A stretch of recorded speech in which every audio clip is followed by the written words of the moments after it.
Getting started with JavaScript. എങ്ങനെയാണ് JavaScript എന്നും എന്താണ് അതിൻ്റെ പിന്നിലുള്ള പ്രവർത്തനം എന്നാണ് നമ്മൾ പറയാൻ പോണത്. ക്ലയൻറ്റ് സൈഡ്, നമുക്ക് ക്ലയൻറ്റ് സൈഡ് സ്ക്രിപ്റ്റിംഗ് ലാംഗ്വേജ് ആയിട്ടാണ് ഇത് വർക്ക് ചെയ്യുന്നത്.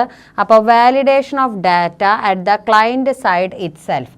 നമ്മൾ ആ ഡാറ്റ എവിടെയാണ് യൂസ് ചെയ്യുന്നത്, അത് ക്ലയൻറ്റ് സൈഡിൽ ഇരുന്നു കൊണ്ട് നമ്മൾ ഉപയോഗിക്കുന്നു.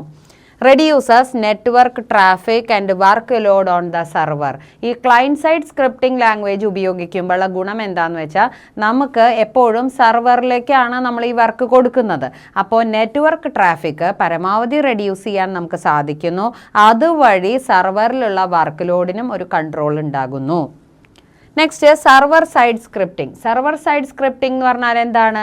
It is executed at the server. സെർവറിലാണ് അത് എക്സിക്യൂട്ട് ചെയ്യുന്നത്. Web page produced is return to the client browser. സെർവറിൽ നിന്നും നമുക്ക് കിട്ടുന്നതായ പേജ് അത് കഴിഞ്ഞ് അത് എവിടേക്കാണ് പോകുന്നത്? It is return to the client browser. Client എന്ന് പറഞ്ഞാൽ നമ്മൾ ഓരോരുത്തരും നമ്മുടെ കമ്പ്യൂട്ടറിൻ്റെ സ്ക്രീനിലാണ് നമ്മളിത് കാണുന്നത്. അപ്പോൾ ഈ സർവർ സൈഡ് എന്ന് പറഞ്ഞാൽ എന്താണ്? സെർവറിൽ നിന്ന് നമുക്ക് കിട്ടുന്നത്. ഒരു ഉദാഹരണത്തിന് നമ്മുടെ 10ാം ക്ലാസ് കഴിയുമ്പോഴുള്ള റിസൾട്ട് വരുമ്പോൾ മാർക്ക് ലിസ്റ്റ് നമ്മുടെ ഹോൾ ടിക്കറ്റ് നമ്പറൊക്കെ അടിച്ചു കൊടുത്തു കഴിയുമ്പോൾ നമ്മുടെ സ്ക്രീനിലാണ് ആ മാർക്ക് ലിസ്റ്റ് നമുക്ക് കിട്ടുന്നത്. അപ്പോൾ അത് സെർവറിൽ നിന്ന് വരുന്നതാണ്. അതാണ് സർവർ സൈഡ് എന്ന് പറയുന്നത്.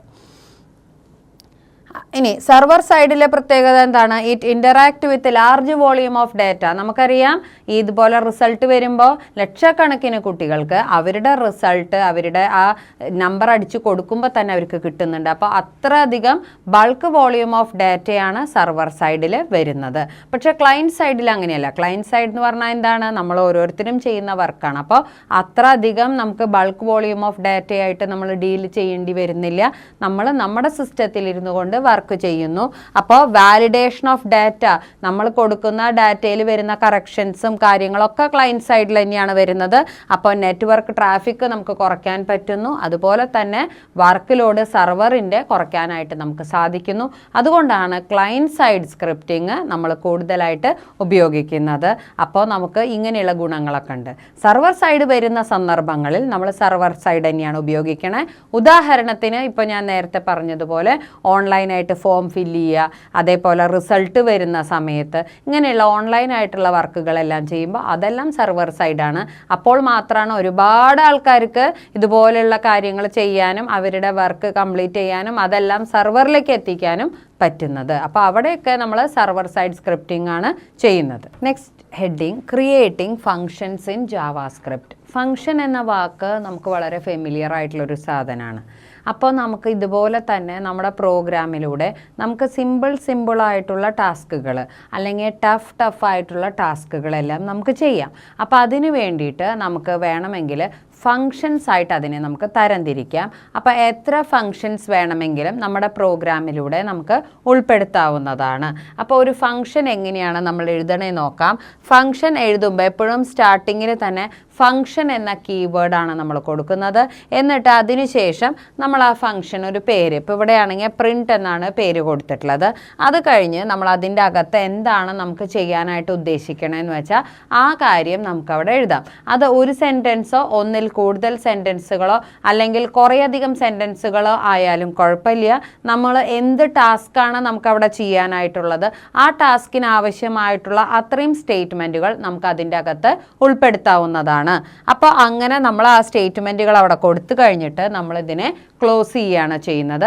അപ്പോൾ അതനുസരിച്ച് അത് അവിടെ എക്സിക്യൂട്ടായിട്ട് വർക്കാവും. അപ്പോൾ എപ്പോഴും ഫങ്ഷൻ എന്താണെന്ന് ചോദിച്ചു കഴിഞ്ഞാൽ it can be A single statement, ഒരു സെൻറ്റൻസ് ആവാം, അല്ലെങ്കിൽ ഒരു കൂട്ടം സെൻറ്റൻസുകളാവാം. പക്ഷെ അത് നമുക്ക് ഒരു ടാസ്ക്, ഒരു ജോലിയുണ്ട്, ആ ജോലി ചെയ്യുന്നതിന് വേണ്ടിയാണ് നമ്മളത് യൂസ് ചെയ്യുന്നത്. അപ്പോൾ അതുപോലെ നമ്മുടെ പ്രോഗ്രാമിലൂടെ എത്ര ഫങ്ഷൻസ് വേണമെങ്കിലും നമുക്ക് ഉൾപ്പെടുത്താം.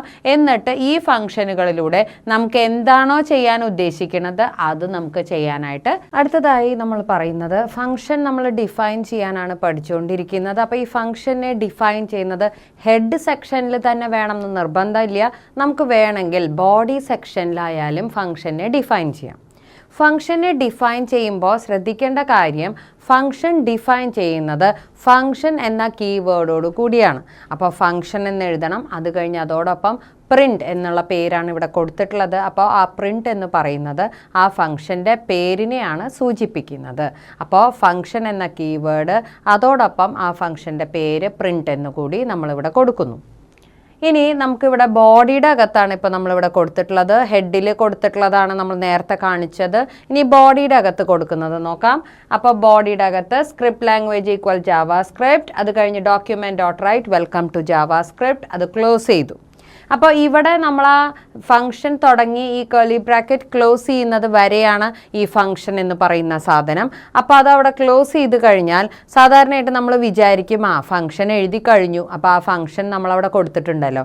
പക്ഷെ അങ്ങനെയല്ല, ഫംഗ്ഷനെ നമ്മൾ കോൾ ചെയ്താൽ മാത്രമേ ആ ഫംഗ്ഷൻ്റെ ഔട്ട്പുട്ട് നമുക്ക് ലഭിക്കുള്ളൂ. അപ്പോൾ അതുകൊണ്ട് തന്നെ അത് കഴിഞ്ഞാൽ ഇവിടെ നമുക്ക് കാണാം പ്രിൻ്റ് എന്ന് നമ്മൾ എഴുതിയിട്ടുണ്ട്. എന്താണ് ഈ പ്രിൻ്റ് എന്ന് പറയുന്നത്? ഇവിടെ നമ്മൾ ഡിഫൈൻ ചെയ്തിട്ടുള്ള ഫംഗ്ഷനാണ്. അപ്പോൾ ഇതാണ് ഈ ഫംഗ്ഷനെ കോൾ ചെയ്യുക അല്ലെങ്കിൽ ഫംഗ്ഷനെ ഇൻവോക്ക് ചെയ്യുക എന്ന് പറയുന്നത്. അപ്പോൾ ഇപ്പോൾ നമ്മൾ എഴുതുമ്പോൾ ഈ കോളിംഗ് സ്റ്റേറ്റ്മെൻറ്റ് കൊടുത്തിട്ടില്ല എന്ന് വിചാരിക്കുക, അപ്പോൾ നമുക്ക് ഔട്ട്പുട്ട് കിട്ടില്ല. അപ്പോൾ അതുകൊണ്ട് നമ്മൾ ഈ കോൾ ചെയ്യാനായിട്ട് മറക്കരുത്. ബോഡിയുടെ അകത്ത് നമ്മൾ ഫംഗ്ഷൻ ഡിഫൈൻ ചെയ്തിട്ട് കോൾ ചെയ്യുക. അത് കഴിഞ്ഞ് നമ്മൾ എന്ത് ചെയ്യണം? സ്ക്രിപ്റ്റ് ടാഗ് ക്ലോസ് ചെയ്യുക, ബോഡി ടാഗ് ക്ലോസ് ചെയ്യുക. അപ്പോൾ നമുക്ക് അതിൻ്റെ ഔട്ട്പുട്ട് നമ്മുടെ സ്ക്രീനിൽ നമുക്ക് കാണാൻ സാധിക്കും. അപ്പോൾ ഫംഗ്ഷൻ കോൾ എന്ന് പറയുന്നത് വളരെ പ്രധാനപ്പെട്ട ഒരു കാര്യമാണ്. അപ്പോൾ ആ ഫംഗ്ഷൻ കോൾ ഇല്ല എന്ന് വെച്ചിട്ടുണ്ടെങ്കിൽ നമുക്ക് അവിടെ ഔട്ട്പുട്ട് സ്ക്രീനിൽ കിട്ടില്ല. അടുത്തതായി നമുക്ക് പറയാനുള്ളത്, ഇപ്പോൾ ഒരു ഫംഗ്ഷൻ നമ്മൾ ഒരു തവണ എഴുതിയുള്ളൂ എന്ന് വെച്ചാലും നമുക്ക് വേണമെങ്കിൽ അത് എത്ര തവണ വേണമെങ്കിലും കോൾ ചെയ്യാവുന്നതാണ്. അപ്പോൾ ഇവിടെ നമുക്ക് നോക്കാം, script language equal to JavaScript, എന്നിട്ട് നമ്മൾ പ്രിൻ്റ് എന്നുള്ള ഫംഗ്ഷൻ 2 തവണ എഴുതിയിരിക്കുന്നു. അപ്പോൾ 2 തവണ നമുക്ക് ആ പ്രിൻ്റ് ഫംഗ്ഷനെ കോൾ ചെയ്യാം. എന്താണ് അതുകൊണ്ടുള്ള ഉപയോഗം? നമുക്ക് ഒരേ കാര്യം തന്നെ എത്ര തവണ വേണമെങ്കിലും വർക്ക് ചെയ്യിക്കാം. അതനുസരിച്ച് വേറെ വേറെ ഫംഗ്ഷനുകളാണെങ്കിലും കുഴപ്പമില്ല, അതല്ല ഒരേ ഫംഗ്ഷൻ തന്നെയാണ് നമുക്ക് ആവർത്തിച്ച് വർക്ക് ചെയ്യിക്കേണ്ടതെങ്കിൽ ആ ഫംഗ്ഷനെ തന്നെ നമുക്ക് കോൾ ചെയ്യാവുന്നതാണ്. അപ്പോൾ ആ ഫംഗ്ഷൻ എപ്പോഴും വർക്ക് ചെയ്യണമെങ്കിൽ അതിലേറ്റവും പ്രധാനമായിട്ടുള്ള സ്റ്റേറ്റ്മെൻറ്റ് ഫംഗ്ഷൻ കോളാണ്. അപ്പോൾ അത് നമ്മൾ സ്ക്രിപ്റ്റ് ലാംഗ്വേജ് എഴുതിയ ശേഷം നമ്മൾ ആ പ്രിൻ്റ് ഫംഗ്ഷൻ കൊടുക്കുക. എത്ര തവണ നമുക്കത് പ്രിൻ്റ് ആവണമോ അത്രയും തവണ നമുക്കത് കൊടുക്കാം. അത് കഴിഞ്ഞ് നമ്മൾ സ്ക്രിപ്റ്റ് ടാഗ് ക്ലോസ് ചെയ്യാൻ മറക്കരുത്. കാരണം സ്ക്രിപ്റ്റ് എപ്പോഴും ഒരു കണ്ടെയ്നർ ടാഗ് ആയതുകൊണ്ട് സ്ക്രിപ്റ്റ് എന്നുള്ള ടാഗ് ക്ലോസ് ചെയ്യണം. അതിനുശേഷം ബോഡി ടാഗ് ക്ലോസ് ചെയ്തിട്ട് വേണം, നമ്മുടെ HTML പേജാണ്, നമ്മൾ അതിലാണ് ഇത് കൊടുക്കുന്നത്. അപ്പോൾ HTML ടാഗ് അതിനുശേഷം ക്ലോസ് ചെയ്യാൻ നമ്മൾ മറക്കരുത്. അങ്ങനെ നമ്മളൊരു വെബ് പേജ് ചെയ്യുമ്പോൾ മാത്രമാണ് നമുക്ക് അതനുസരിച്ചുള്ള ഔട്ട്പുട്ട് കിട്ടുന്നത്. അപ്പോൾ എത്ര തവണ ഫംഗ്ഷൻ ഇൻവോക്ക് ചെയ്യണേനും നമുക്ക് യാതൊരു റെസ്ട്രിക്ഷൻസും ഇല്ല. എത്ര തവണ വേണമെങ്കിലും ഫംഗ്ഷനെ നമുക്ക് ഇൻവോക്ക് ചെയ്യാം, കോൾ ചെയ്യാം. അതേപോലെ തന്നെ എത്ര ഫംഗ്ഷൻസ് വേണോ അതനുസരിച്ച് നമ്മുടെ പ്രോഗ്രാമിൽ ഉൾപ്പെടുത്താനും സാധിക്കും.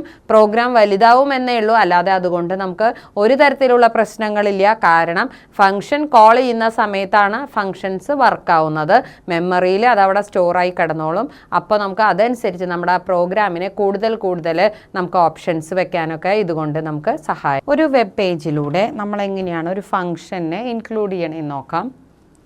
HTML എഴുതി, നമ്മൾ ഹെഡ് എഴുതി, ടൈറ്റിൽ, അത് കഴിഞ്ഞ് ടൈറ്റിൽ ക്ലോസ് ചെയ്തു. പിന്നെ സ്ക്രിപ്റ്റ് ലാംഗ്വേജ് നമുക്ക് ഹെഡിൽ തന്നെ നമുക്കിതിനെ ഇൻക്ലൂഡ് ചെയ്യാം. അപ്പോൾ script language equal to JavaScript, അത് കഴിഞ്ഞ് ഫംഗ്ഷനിൽ പ്രിൻ്റ് കൊടുത്തു. അത് കഴിഞ്ഞ് ഡോക്യുമെന്റ് ഡോട്ട് റൈറ്റിൽ വെൽക്കം ടു ജാവാസ്ക്രിപ്റ്റ് കൊടുത്തിട്ട് നമ്മൾ ആ സ്ക്രിപ്റ്റിനെ ക്ലോസ് ചെയ്തു. അതിനുശേഷം ഹെഡ് ക്ലോസ് ചെയ്തു. ബോഡി നമ്മളിവിടെ ഒന്നും കൊടുത്തിട്ടില്ല. നമുക്ക് വേണമെങ്കിൽ ബോഡിയിൽ നമുക്ക് വേറെ എന്തെങ്കിലും കണ്ടൻസ് വേണമെങ്കിൽ ഇൻക്ലൂഡ് ചെയ്യാം. അതല്ലെങ്കിൽ നമുക്ക് ഈ ഫംഗ്ഷൻ, ഈ പ്രിൻ്റ് എന്നുള്ള ഫംഗ്ഷനെ നമുക്ക് ബോഡിയിലൂടെ കോൾ ചെയ്യാം.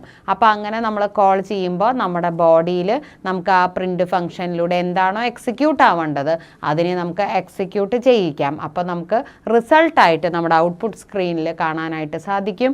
നമ്മളിവിടെ വെൽക്കം ടു ജാവാസ്ക്രിപ്റ്റ് എന്നാണ് പ്രിൻ്റ് ചെയ്യാൻ പറഞ്ഞത്. അപ്പോൾ അത് ആ ഫംഗ്ഷനിലൂടെ നമുക്ക് അവിടെ പ്രിൻ്റ് ആവുന്നു. അപ്പോൾ എന്ത് ടാസ്ക് ആണോ നമ്മൾ പറയുന്നത് ആ ടാസ്ക് അവിടെ പ്രിൻ്റ് ചെയ്യിക്കാൻ പറ്റും. അതുപോലെ HTMLൻ്റെ ഭാഗമായിട്ടാണ് ഇത് കൊടുക്കണേ. അപ്പോൾ ഏതൊക്കെ ടാഗ് യൂസ് ചെയ്തിട്ടുണ്ട് അതനുസരിച്ച് ആ ടാഗുകൾ ക്ലോസ് ചെയ്യാനും നമ്മൾ മറക്കാൻ പാടില്ല. അങ്ങനെയാണ് ആണെങ്കിൽ മാത്രമാണ് ഇത് നമുക്ക് വളരെ ഇഫക്റ്റീവായിട്ടുള്ള രീതിയിൽ നമുക്ക് ചെയ്തിട്ട് ഔട്ട്പുട്ട് കിട്ടുള്ളൂ. ടാഗുകൾ ക്ലോസ് ചെയ്യാനായിട്ട് മറന്നുപോയി കഴിഞ്ഞാൽ നമുക്കപ്പോൾ റിസൾട്ട് അതനുസരിച്ചിട്ട് നമുക്ക് വന്നു എന്ന് വരില്ല, എററൊന്നും ചിലപ്പോൾ കാണിച്ചു തരില്ല, പക്ഷെ റിസൾട്ട് കിട്ടില്ല. അപ്പോൾ അതുകൊണ്ട് ആ കാര്യവും നമ്മൾ വളരെയധികം കെയർഫുൾ ആയിരിക്കണം. പിന്നെ സ്ക്രിപ്റ്റ് ലാംഗ്വേജ് യൂസ് ചെയ്യുമ്പോൾ ശ്രദ്ധിക്കേണ്ട കാര്യം, എത്ര തവണ വേണമെങ്കിലും ഈ സ്ക്രിപ്റ്റ് ലാംഗ്വേജ് കൊടുത്തിട്ട് നമുക്ക് അതിൻ്റെ അകത്ത് പ്രിൻറ്റ് ചെയ്യാനുള്ളതോ അല്ലെങ്കിൽ ഫംഗ്ഷനായിട്ട് കൊടുക്കാനുള്ളതോ എന്ത് വേണമെങ്കിലും ചെയ്യാം.